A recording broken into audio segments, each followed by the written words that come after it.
Alors, donc je suis séminariste pour le diocèse de Reims. Est-ce que tout le monde sait ce que c'est qu'un séminariste? Non. Alors qu'est-ce que ça peut bien être, un séminariste? Alors on est deux séminaristes, il y a aussi Ludovic qui est là. On est au séminaire tous les deux ensemble à Lille. Donc on se prépare à devenir prêtre. Voilà. C'est un séminariste, c'est quelqu'un qui se prépare à devenir prêtre. Voilà, donc on est une petite communauté de 12 à Lille. Aujourd'hui, Baptiste, qui est séminariste, va faire sa première étape dans les ordres, et donc il va devenir diacre. Voilà. Donc c'est pour ça qu'on est là. Donc, je vais raconter un petit peu mon parcours qui me destinait pas forcément à devenir, enfin, à arriver au séminaire au départ, parce que je suis originaire d'une famille qui n'est pas du tout, enfin qui est croyante un peu de tradition, mais qui n'est pas du tout pratiquante. Donc voilà, déjà ça commençait un peu mal entre guillemets. Mais je dis toujours que le plus beau cadeau que mes parents m'aient fait, c'est d'avoir été fidèles à leurs engagements, donc à l'engagement de leur mariage, donc avec mon frère, j'ai un frère jumeau, donc j'ai souvent honte, parce que quand on était enfant, on a le même parcours. On a été baptisés, parce que ça faisait partie de l'engagement qu'ils ont pris le jour de leur mariage devant le Seigneur, même si ils n'étaient pas pratiquants, ils avaient pris l'engagement que s'ils avaient des enfants, ils les élèveraient de manière chrétienne. Donc on a été baptisés, et on a été au catéchisme, ça faisait aussi partie de l'engagement qu'ils ont pris le jour de notre baptême. Donc ça a été la première étape pour rencontrer le Seigneur. C'est beau de pouvoir connaître un petit peu voilà, l'histoire de Jésus. Et puis, donc je fais aller au caté un petit peu entraîner dans les pieds, parce que je n'avais pas trop envie d'aider au début. Et puis finalement, j'aimais bien y aller parce que c'était sympa. Puis Jésus, il est quand même cool, quoi. Il était quand même vachement sympa. Mais bon, du coup, Jésus restait une belle histoire, quoi. Et puis, quand j'ai eu 8 ans, donc j'étais en 2e année de caté, on a eu un nouveau curé dans notre paroisse, le père Pascal Rodrigue, et il a dit, bah, s'il y en a qui veulent servir la messe, eh ben voilà, venez, parce qu'il n'y a plus de servant d'hôtel, etc. Donc voilà, venez. Moi je me suis dit, plutôt d'aller à la messe et de rester assis sur le banc à m'ennuyer, au moins je serai occupé. Et puis à partir de là, c'est là où j'ai vraiment grandi dans la foi. Jésus, il ne devenait plus une belle histoire, mais voilà, par le service de l'autel, le service de l'Eucharistie, j'ai grandi dans la foi, dans cette certitude que Jésus était bien présent dans l'Eucharistie. Donc c'était voilà, une 2e étape, enfin, voilà, vraiment la rencontre du Seigneur. Et puis à la fin de mes années de caté, j'ai continué en aumônerie collégien, comme sûrement tous. Et après en aumônerie lycéen, et je continuais à aller en aumônerie collégien, j'étais animateur de l'aumônerie. Ce qui m'a conduit, en 2012, on est parti en camp ski-prière avec les jeunes de l'aumônerie. Et pendant cette semaine-là, j'ai vécu 2 bouleversements de ma vie. La première, c'est que ça m'a changé la vision de l'Église. Parce que pour moi, l'Église, c'était la messe du dimanche, la rencontre de caté de temps en temps, la rencontre de l'aumônerie, mais c'était ponctuel, c'était sympa, et puis bon, voilà, c'était de temps en temps. Et là, maintenant, on avait vécu une semaine tous ensemble, avec ces 40 jeunes, tous les animateurs, et vraiment pour le Seigneur, ensemble. Et donc, voilà, cette dimension de communauté, ensemble pour le Seigneur. Donc, ça a bouleversé ma vision de l'Église. Et puis, sur le retour, on est passé au petit village d'Ars, où a vécu Saint Jean-Marie Vianney. Et donc, dans le bus, on regardait le témoignage qui raconte l'histoire de sa vie. Donc, je connaissais déjà un tout petit peu, mais là, j'ai vraiment pu connaître vraiment ce qu'était vraiment sa vie. Et j'étais vraiment intérieurement touché par le témoignage qu'il apportait, par le don de sa vie. Et puis, on arrive à Ars, un peu en retard, on célébrait la messe à la basilique, tout ça, on se dépêche. Voilà, à la sacristie, les servants d'hôtel, on se dépêche. Et puis, le père François qui nous accompagnait, il dit c'est simple, voilà, c'est sur le côté, c'est sa petite chapelle. Et en fait, à Ars, quand on y va, donc il y a une petite chapelle où il y a le corps de Saint Jean-Marie Vianney, qu'on voit, il est conservé. C'est-à-dire que son corps n'a pas ne s'est pas décomposé, on voit son corps en entier. Et donc on part en procession, et puis quand j'ai vu Saint Jean-Marie Vianney, j'ai été intérieurement vraiment retourné, parce que voilà, le témoignage qu'il apportait vraiment me bouleversait. Et dans les semaines qui ont suivi, les jours et les semaines qui ont suivi, j'avais cette question, est-ce que tu ne veux pas devenir prêtre? Alors cette question, elle n'était pas tout à fait nouvelle, parce que quand j'étais petit serveur d'hôtel, j'ai commencé, le père Pascal me disait souvent, est-ce que tu ne veux pas devenir prêtre? Puis il me posait la question, qu'est-ce qu'il me raconte, quoi? Puis c'était pas, pour moi, c'était pas possible, quoi. Voilà, je voulais être cuisinier, j'ai fait l'école hôtelière, tout ça, quoi. Et pour moi, c'était pas possible, c'était non. Alors, c'est une question très extérieure qu'on me posait. Et là, cette question, elle était plus, on ne me la posait plus, mais vraiment, voilà, elle germait en moi, elle jaillissait en moi, est-ce que tu veux pas devenir prêtre? Donc, avec cette question, me voilà bien embarrassé, qu'est-ce que j'en fais? Moi, j'étais au lycée hôtelier à Bazeilles, et voilà, je savais pas trop quoi en faire. Et donc, pendant un an, j'ai cheminé tout seul avec cette question, je ne veux pas devenir prêtre, je ne veux pas devenir prêtre. Mais je ne savais pas à qui en parler, je ne savais pas comment en parler, je savais pas... Et puis, du coup, au camp ski prière de l'année d'après, j'en ai profité pour en parler au père François qui nous accompagne. Et voilà, pendant la semaine de ski, chacun en profite pour aller se confesser et puis se remettre dans les mains du Seigneur. Et à la fin de ma confession, j'ai dit Père François, il faut que je vous parle, quoi. Et puis donc là, je lui ai parlé de cette question. Et il m'a dit ça me réjouit, mais c'est pas le moment qu'on en parle. Voilà, vis vraiment cette semaine avec le Seigneur, repose ça entre ses mains. Puis on va vous repasser à Ars, donc profitez-en aussi pour reprier pour cette question. Mais c'est pas le moment qu'on en parle, on en reparle en rentrant. Donc je me suis dit, bon débarras, comme ça, je vais replier la question, et puis voilà, on est tranquille. Sauf qu'il ne m'a pas oublié, et quelques semaines après être rentré, il m'a dit, je t'ai pas oublié, faut qu'on se voit. Et puis voilà, du coup, il a commencé à m'accompagner un petit peu avec cette question, sur le chemin. Puis donc j'ai été amené à faire différentes retraites en abbaye, etc. J'ai découvert, c'est à partir de ce moment-là aussi que j'ai commencé à prier tous les jours, parce que vraiment ça devenait aussi quelque chose qui était pour moi, j'avais vraiment ce besoin de cœur à cœur avec le Seigneur. Et puis j'ai été au service des vocations, j'ai fait des retraites, et à la fin de mes études, ma dernière année d'études, j'ai été envoyé par l'enseignant Jourdan au séminaire des GFU. C'est-à-dire que je finissais mes études, je travaillais aussi en même temps, j'étais par alternance, et j'allais un week-end par mois au séminaire pour faire un premier discernement, pour voir si vraiment j'avais ce désir de commencer cette formation. Et puis, cette formation, ce désir s'est confirmé, et donc je suis rentré l'année d'après au séminaire de Lille, où j'ai fait 2 années. Je viens de terminer ma 2e année au séminaire. Et donc le séminaire, ça dure 6 ans. Le chemin n'est pas encore terminé. Il y a tout reste à faire. Et puis, je suis très heureux d'être parmi vous aujourd'hui. Est-ce que vous avez des questions? Non, vous n'avez pas de questions? Qui est Saint Jean-Marie Vianney? Saint Jean-Marie Vianney. Alors Saint Jean-Marie Vianney, donc il a vécu dans le petit village, donc on dit aussi le curé d'Ars. Donc le curé d'Ars, au séminaire, il n'était pas du tout brillant, c'est le moins qu'on puisse dire. Et du coup, il a même failli être renvoyé plusieurs fois du séminaire, etc. Parce qu'il n'arrivait pas dans les études, il n'arrivait surtout pas. Le plus difficile, c'était pour le latin, il n'arrivait pas à se mettre au latin. Et du coup, il a été renvoyé du séminaire, et il y a un prêtre qui l'a accueilli chez lui et qui a fait sa formation comme il a pu.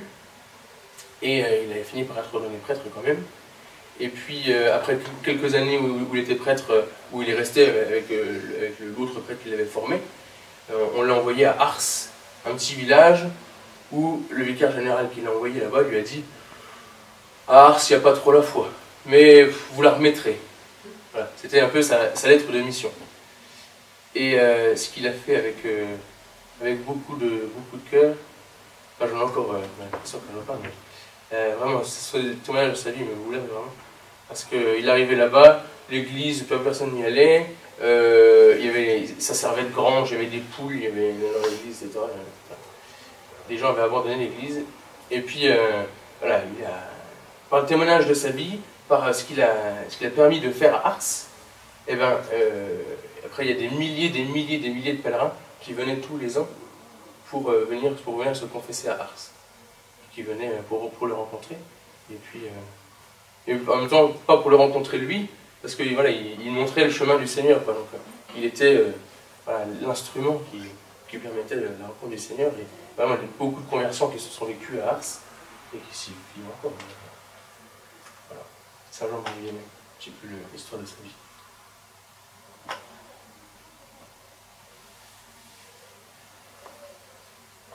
Vous n'avez pas de questions? Moi, je vais vous en poser une, du coup. Aujourd'hui, Baptiste va devenir un diacre. Qu'est-ce que ça veut dire pour vous? C'est pas quand on peut faire la messe, mais qu'on n'a pas le droit de donner l'hostie ou l'inverse? Ah ben... eh ben... c'est pas ça du tout. Alors oui. Alors voilà, donc le diacre, ce qu'il peut faire, le diacre. Alors, le diacre, il ne peut pas célébrer la messe. Ça, non.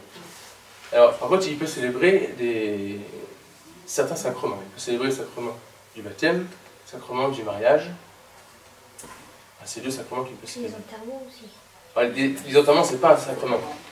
Mais voilà, le diacre fait aussi des enterrements. Mais même, en fait, il y a même des chrétiens qui sont missionnés pour célébrer les enterrements. Il y a des prêtres, des diacres et aussi certains chrétiens qui sont missionnés pour ça. Et alors, ça, c'est ce qu'il peut faire. Mais qu'est-ce qu'un diacre? Pas ce qu'il peut faire, mais... Parce que voilà, ce qu'il peut faire, c'est bien, mais qu'est-ce que c'est? Pourquoi on devient diacre? Futur prêtre. Alors oui. Donc, là, c'est là où il y a aussi deux types de diacres.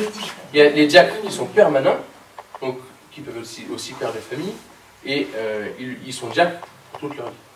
Et il y a les diacres qu'on appelle en vue du presbytérat. Donc on est ordonné diacre pour après devenir prêtre. Donc c'est une étape dans le chemin pour devenir prêtre. Et donc, alors, à chaque fois, c'est voilà, qu'est-ce que ça signifie, le rôle du diacre? Pourquoi il y a des diacres? Alors, du coup, je vais répondre. Mais, donc, le sacrement de l'ordre, il y a trois niveaux, on va dire, dans le sacrement de l'ordre. Donc, quand on est diacre, quand on est prêtre, quand on est évêque. Et donc, à chaque fois, ils sont le signe du Christ parmi le peuple, mais avec une mission différente. C'est-à-dire que le diacre, il est signe du Christ qui est serviteur. Donc, il est là au service. Le prêtre, il est signe du Christ qui enseigne, qui va présider, qui va célébrer les sacrements, etc. Donc, qui est signe du Christ, qui va donner les sacrements. Bon, le diacre aussi, un peu les sacrements, mais voilà, qui va vraiment être là pour à la fois enseigner et présider la prière. Et le diacre, et l'évêque, il est signe du Christ qui conduit le troupeau, qui conduit le peuple. Voilà. Donc à chaque fois, c'est le... Donc là, aujourd'hui, Baptiste, il va devenir diacre, donc il sera signe pour chacun d'entre nous, pour toute l'Église, signe du Christ qui est serviteur. Il va devenir serviteur. Voilà. Est-ce que... Je ne sais pas si c'est très clair, mais... Voilà. Voilà. Il sera prêtre quand, alors? Après? Ça reste encore... normalement d'ici un an, quoi. Oui, voilà, c'est ça. Normalement, voilà. Si la réponse. Oh, non, normalement non. Normalement non. Si le cheminement se poursuit. Voilà, le chemin reste encore à... À moins qu'ils veulent rester comme tu avais dit. Diacre permanent. Alors normalement non. Là, quand on est diacre en vue du presbytérat, après on ne reste pas diacre permanent. C'est du... Ce n'est pas pareil. Chemin différent. Voilà. Normalement, voilà, si... Peut-être qu'ils connaissent, pardon, peut-être qu'ils connaissent des diacres permanents. Un peu dans Si le vous en connaissez, département. il y en a Voilà. dans le coin ici. Ici. À la donnée de Chambéry, il y en a un. Bah, je sais pas, c'est comment. Jean-François. Jean-François. Alors, bon, pour faire la différence, c'est que les diacres, ils portent l'étole dans ce sens-là, comme ça. Alors, le maire du village, il tient l'étole dans ce sens-là, et le prêtre dans ce sens-là. Alors d'ailleurs, pourquoi le diacre, pardon. Le diacre, il tient l'étole dans ce sens-là. Alors pourquoi il tient l'étole comme ça, d'ailleurs? Ça a un sens, justement, pour le service. Peut-être pour ne pas se prendre les mains à l'intérieur. Non, en fait, c'est le prolongement du cœur qui vient dans la main.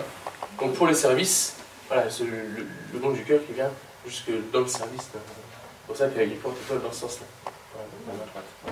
Ouais, qui part du cœur jusque dans la main droite. Tu C'est feras son ton étoile. ordination comment? Comment? Tu feras ton ordination comment? Alors, si ça me rappelle, j'ai encore au moins 4 ans. 4 ans encore. Au moins. Le séminaire, c'est au moins 6 ans, 6 années. Parce que donc c'est les 2 premières années où on fait beaucoup de philosophie, et les 3 années suivantes, on fait beaucoup de théologie, et la dernière année, c'est un peu le côté un peu pratique, voilà, comment accueillir les familles dans la peine, comment accueillir un couple qui veut se marier, comment célébrer la messe, et donc voilà, donc ça c'est les spécificités sur les différents parcours. Et tout le long, ce qui est le plus important, c'est l'étude de la Bible. Puis on a aussi des cours d'histoire, des cours de liturgie, des cours des pères de l'Église, donc c'est des grands saints des premiers siècles qui ont, pour certains, connu Jésus, certains d'autres les apôtres, qui ont des choses particulières à nous dire, qui ont beaucoup écrit. Et puis voilà, différentes matières qui nous sont données. Donc ça c'est pour la partie de formation intellectuelle. Au séminaire, on a 4 piliers pour la formation. Donc c'est la formation intellectuelle, ce que je viens de vous dire. Formation spirituelle, ça c'est peut-être le plus important. C'est vraiment de grandir cet amour du Seigneur, et puis aussi de toujours apprendre à prier, toujours besoin d'apprendre à prier. Formation intellectuelle, formation spirituelle, formation humaine. Donc ça passe à la fois par la vie communautaire, parce qu'on n'est pas un séminariste tout seul comme ça, on vit en communauté. La vie communautaire, mais aussi des sessions de réflexion sur le célibat, sur les différents thèmes qui vont être abordés, sur la vie humaine. Et puis le 4e pilier, la formation pastorale, donc la formation en paroisse. Donc Baptiste il était ici à Rethel, donc voilà. Pour pas seulement qu'on en mette plein de cerveau, mais aussi que voilà, on voit pourquoi. Voilà. On a ces cours-là, mais pourquoi? Pour le service. C'est un peu pratique, voilà, c'est ça. Et puis pour ne pas perdre de vue aussi ce à quoi on se prépare. Voilà. Le chemin, il te semble pas trop long? Ah, bonne question. Moi aussi, quand on m'a dit qu'il allait falloir passer au moins 6 ans en séminaire, j'ai dit oh là là, 6 ans. J'avais déjà fait 6 ans d'études. Hein. Et puis finalement, au bout de 2 ans, là, je peux dire tout l'inverse, c'est que ça va passer bien assez vite comme ça. Et puis bon, on se prépare à donner toute notre vie pour le Seigneur et le service de l'Église. Bon, qu'est-ce que c'est que 6 ans? Finalement, c'est pas grand-chose, on se prépare à donner toute notre vie. Donc à la fois, finalement, c'est pas si long que ça passe vite. Et puis, finalement, c'est très important qu'on prenne bien le temps. C'est très important parce que c'est un choix où on donne toute notre vie. Donc ça ne se fait pas sur un coup de tête. Donc les 6 ans permettent de mûrir ce désir et cet appel à devenir prêtre. Pour que le jour où on dit oui, on le fait vraiment. On aura vraiment cheminé. Et ça ne se fait pas sur un coup de tête du jour au lendemain. Alors le premier à qui j'en ai parlé, c'était mon frère jumeau. Parce que la première personne à qui j'en ai parlé, c'était le père François. Et après, il m'a dit, parle-en à ton frère, parce que donc, dans ma famille, personne n'est pratiquant. Mais mon frère, si, on a tous les deux fait un cours de foi ensemble. Et du coup... Pardon, vous faisiez les skis, les camps, oui, les camps ensemble. D'accord. Et donc, quand j'en ai parlé, il a reçu avec joie. Il a eu cette parole qui me marquera pour toujours. Il m'a dit c'est pas que je m'en doutais, mais ça ne m'étonne pas. Voilà. Et donc, voilà, c'est une parole qui m'a beaucoup marqué. Et donc, avec mon frère, c'est très bien passé. Avec mes parents, j'ai mis un peu plus de temps à en parler. Et le jour où je leur ai annoncé que j'étais en discernement, où je réfléchissais à la question de mon prêtre, ça a été très difficile. Alors, du coup, je n'en ai plus trop parlé. Et du coup, pendant l'année avant d'entrer au séminaire, où j'allais un week-end par mois au séminaire, alors je leur ai dit que je faisais ça, mais sans plus en parler. Parce que je ne savais pas trop comment en parler, et puis en même temps, voilà, c'était une manière un peu de défiler, quoi. Mais, et je leur ai annoncé en juillet, il y a 2 ans, je vais demander, je vais écrire ma lettre à Monseigneur Jourdan pour demander à rentrer au séminaire. Alors là, c'était très très difficile pour mes parents. Auparavant, c'était difficile de les garder pour elle, mais c'était très très difficile avec mon papa, et qui ne me parlait plus, parce que c'était vraiment, pour lui, c'était difficile, quoi. Et c'est très très vite rentré dans l'ordre, parce que le Seigneur, il travaille vraiment les cœurs, et comme tous parents, ils veulent le bonheur de leurs enfants. Donc, voilà, quand ils ont vu que ça se passait bien et que j'étais très heureux, voilà, eux le sont aussi, et ils l'acceptent avec joie, avec questionnement aussi. Mais voilà. En fait, c'est ça, c'est que pour eux c'est beaucoup de questions, parce que ils vivent pas leur foi, ils vivent pas la foi. Alors, pour eux, voilà, se préparer à donner toute sa vie pour cette foi, ils ne comprennent pas trop, quoi. C'est beaucoup de questions, ils ne savent pas. Donc, mais ils l'accueillent avec joie maintenant. Je suis parfois surpris quand j'entends mon papa qui en parlait à des clients à lui, tout ça. Je l'ai fait avec la voix. Au début, c'était pas simple.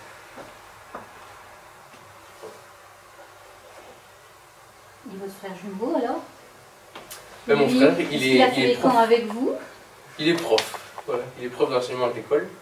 Et puis il va préparer donc il est prof en contractuel. Et donc du coup il va préparer un diplôme pour être CPE. Les établissements scolaires. Voilà. Mais il n'a pas. Mais voilà, il est donné au Seigneur, c'est tout ce qui compte, mais voilà, après, il vit son chemin. Vous apprenez tous un métier avant de rentrer au séminaire ou... Alors, alors certains rentrent. Alors il faut avoir déjà au moins 18 ans, il faut être majeur. Et donc certains rentrent juste après le bac. Mais c'est de plus en plus rare parce que c'est bien d'avoir un diplôme, d'avoir un métier. Parce que déjà, ça nous aide un peu à avoir mûri un peu cette question aussi. Et puis aussi à être vraiment libre. Parce que voilà, le fait de ne pas avoir de diplôme, de ne pas avoir de métier, on pourrait aussi se dire, bah oui, mais si je quitte le séminaire, il faut que je recommence tout, les études, etc., je n'ai pas de métier, etc. Donc ça permet aussi d'être vraiment libre, et puis aussi d'avoir fait un peu autre chose aussi, d'avoir des connaissances dans un domaine. Donc certains rentrent juste après le bac, mais généralement, ils sont envoyés, donc ils font leurs 2 premières années, puis après ils sont envoyés faire des études, faire un diplôme, quelque chose, pour ça les permettre aussi d'avoir autre chose. Et tout à l'heure, tu disais, dans encore 4 ans, si je suis appelée, si tu es appelée, ça veut dire que toi, tu peux prendre la décision. Mais en fait, le chemin, on est 4 à le faire, en fait, parce que donc c'est mon chemin personnel, Ouais. mais c'est aussi la volonté du Seigneur pour moi. Et au final, c'est l'évêque qui appelle. C'est aussi le cheminement de l'évêque avec tout son conseil. Et l'équipe, au séminaire, donc on est la communauté, il y a des séminaristes, et il y a 4 pères plus un diacre qui nous accompagnent et qui discernent et qui voient vraiment ce que l'on vit, etc. etc. Et qui eux aussi cheminent avec nous, et c'est eux qui donnent à l'évêque les pour, les contre, les choses qui établissent un portrait de nous, quoi. Et puis c'est l'évêque qui appelle. C'est à la fois cet appel, j'ai encore à le vérifier, quoi, parce que aujourd'hui j'ai vraiment ce désir, et puis cet appel qui brûle en moi, mais qui demande d'être vérifié par le temps. Et puis aussi l'évêque, le conseil du séminaire, et puis les conseils du Seigneur.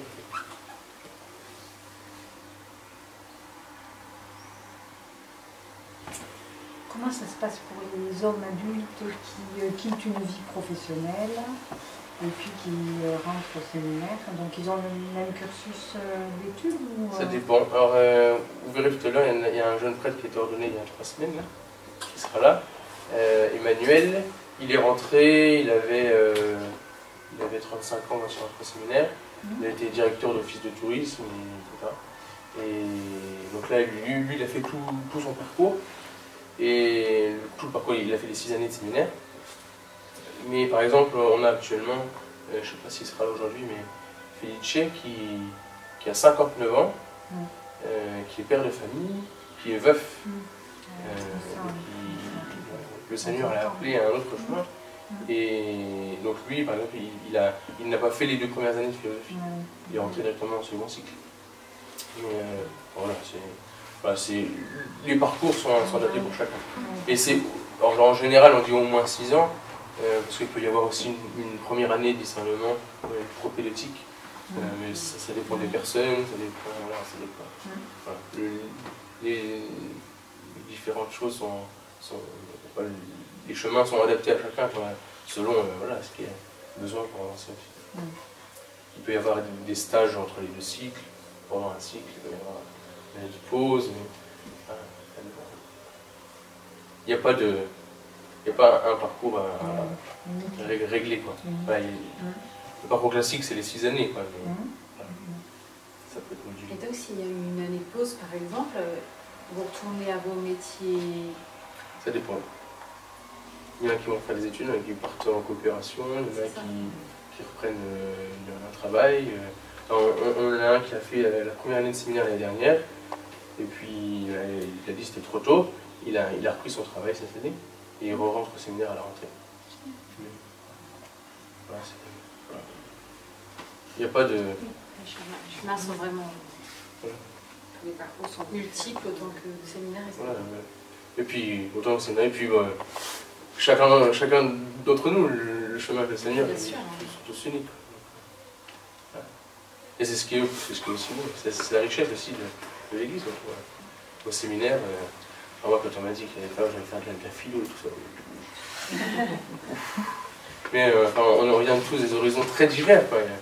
Il y en a qui ont fait des études, il y en a qui n'en ont pas, il y en a qui sont des manuels, il y en a qui sont des intellectuels. C'est ça aussi qui fait la beauté des chemins. Puis le Seigneur appelle tout. Vous êtes nombreux au séminaire? On est 12 pour 9 diocèses. Comme les apôtres, oui. On est 12 pour 9 diocèses, donc c'est peu nombreux. Voilà.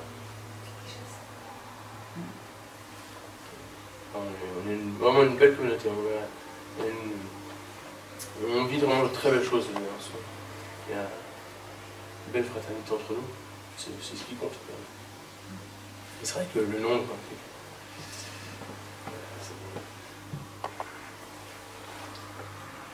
c'est pas toujours évident. Ça remet aussi en cause parfois la liabilité de la maison, etc. Mais bon, on verra.